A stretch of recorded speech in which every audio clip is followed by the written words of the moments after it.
Si tu es une femme, écoute bien ce message. L'homme ne se marie pas pour le meilleur et pour le pire. Il se marie pour le meilleur. Quand le pire arrive, il cherche une alternative pour son épanouissement personnel. Alors, ma chère dame, quel que soit le rang que tu occupes dans ton ménage, première épouse, deuxième, troisième ou quatrième épouse, travaille sur ton soi pour devenir chaque jour de plus en plus forte, car tu as des défis à relever dans ta vie de couple et dans la vie en général.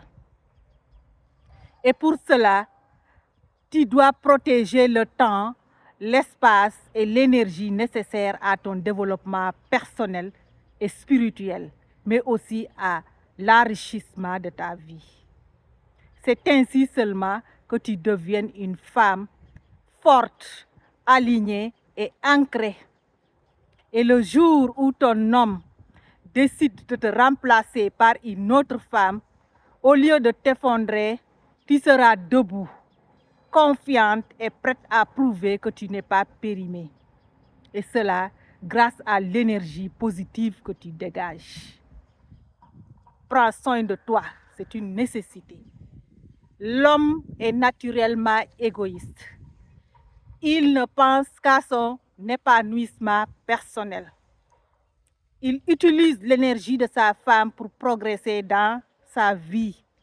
Et le jour où celle-ci s'épuise et sombre dans le désespoir, au lieu de la soutenir, la première idée qui lui vient en tête, c'est de chercher une autre femme pour combler son manque. Alors, je ne suis pas en train de faire un mauvais procès à la polygamie. Loin de là, la polygamie des fois est une nécessité et elle peut avoir des avantages.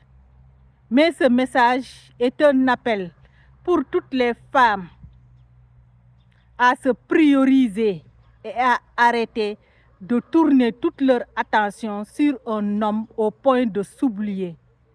Quand tu t'oublies, tu deviens vulnérable, tu deviens faible et vulnérable. Alors, ne te sacrifie pas. Ta priorité, c'est toi. Ce n'est pas de l'égoïsme. Ton homme, ce n'est pas ton maître. Tu n'es pas sa servante. Vous êtes des partenaires pour la vie. Vous devez vous aider mutuellement. Et puis, les femmes doivent arrêter de considérer le mariage comme une fin en soi. Le mariage n'est pas une fin en soi. Le mariage est un moyen de construire sa vie dans le droit chemin. Mais lui seul ne suffit pas pour avoir la bénédiction de Allah subhanahu wa ta'ala. Allah dit que le mariage remplit une partie de ta foi. Donc il y a une autre partie de ta foi à honorer. Et cette partie de ta foi, c'est ta relation directe avec ton Créateur Allah subhanahu wa ta'ala. Et cela, tu ne dois pas le négliger. Prends soin de ton ménage, prends soin de ton mari, mais ne néglige pas ta relation avec Allah subhanahu wa ta'ala. Donne-toi du temps et de l'énergie pour adorer ton Créateur Allah subhanahu wa ta'ala.